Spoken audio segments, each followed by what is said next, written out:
Thursday morning ಬೆಳಗಿನ ತಿಂಡಿಗೆ ವೆಜಿಟೇಬಲ್ಸ್ನೆಲ್ಲ ಹಾಕಿ ತುಂಬ ಅಂದರೆ ತುಂಬಾ ಸಿಂಪಲ್ಲಾಗಿ ವೆಜ್ ಫ್ರೈಡ್ ರೈಸ್ನ ಮಾಡ್ಕೊಂಡಿದ್ದೆ. ಹಾಗೆ ಮಧ್ಯಾಹ್ನದ ಅಡುಗೆನೂ ಕೂಡ ಮುಗಿಸ್ಕೊಂಡು ಮಧ್ಯಾಹ್ನ ಅಷ್ಟರಲ್ಲಿ ದೇವ್ರ ಮನೆಯೂ ಕೂಡ ಕ್ಲೀನ್ ಮಾಡ್ಕೋತಾ ಇದ್ದೀನಿ. ನಾಳೆ ಪೂಜೆಗೆ ಇವತ್ತೇ ಎಲ್ಲ ರೆಡಿ ಮಾಡಿ ಇಟ್ಕೊಂಡ್ರೆ ನಾಳೆ ಬೆಳಗಿನ ಜಾವನೇ ಬೇಗ ಪೂಜೆ ಮಾಡ್ಕೊಳ್ಳೋದಕ್ಕೆ ಈಸಿ ಆಗುತ್ತೆ ಅಂತ ಇವತ್ತೇ ಕ್ಲೀನ್ ಮಾಡಿಕೊಂಡು ರೆಡಿ ಮಾಡ್ಕೊಂಡಿದ್ದೀನಿ. ಈವ್ನಿಂಗ್ ಅಷ್ಟರಲ್ಲಿ ನಾಳೆ ಪೂಜೆಗೆ ಬೇಕಾಗಿರುವಂಥ ಪೂಜೆ ಸಾಮಗ್ರಿನೆಲ್ಲ ತೊಗೊಂಡು ಬರೋಕ್ಕೆ ಹೋಗಿದ್ದೆ. ಹಾಗೆಯೇ ಸ್ವಲ್ಪ ದಿನಸಿನೂ ಕೂಡ ಆರ್ಡರ್ ಮಾಡಿದ್ದೆ, ಅದೆಲ್ಲವೂ ಕೂಡ ಬಂದಿತ್ತು. ಅದನ್ನೆಲ್ಲ ಚೆಕ್ ಮಾಡಿಕೊಂಡು ಜೋಡಿಸ್ಕೊಳ್ಳೋ ಅಷ್ಟರಲ್ಲೇ ಈವ್ನಿಂಗ್ ಆಗೋಗಿತ್ತು. ಅಷ್ಟರಲ್ಲಿ ನಮ್ಮ ಪಪ್ಪ ಕೂಡ ಬಂದಿದ್ದರು. ಅವರಿಗೋಸ್ಕರ ಹಾಗೆ ಸ್ನ್ಯಾಕ್ಸ್ಗೋಸ್ಕರ ಅಂತ ಇಲ್ಲಿ ಬಾಳೆಕಾಯಿ ಬಜ್ಜಿ ಟೀನ ಮಾಡ್ತಾಯಿದ್ದೀನಿ.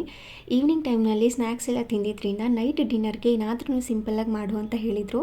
ಅದಕ್ಕೆ ತುಂಬ ಸಿಂಪಲ್ಲಾಗಿ ಪೊಂಗಲ್ನ ಮಾಡ್ತಾಯಿದ್ದೀನಿ. ಮಾಡ್ಕೊಳ್ಳೋದು ತುಂಬ ಸಿಂಪಲ್, ಟೇಸ್ಟಿಯಾಗೂ ಕೂಡ ಇರುತ್ತೆ, ಈಸಿಯಾಗಿಯೂ ಕೂಡ ಡೈಜೆಷನ್ ಆಗುತ್ತೆ.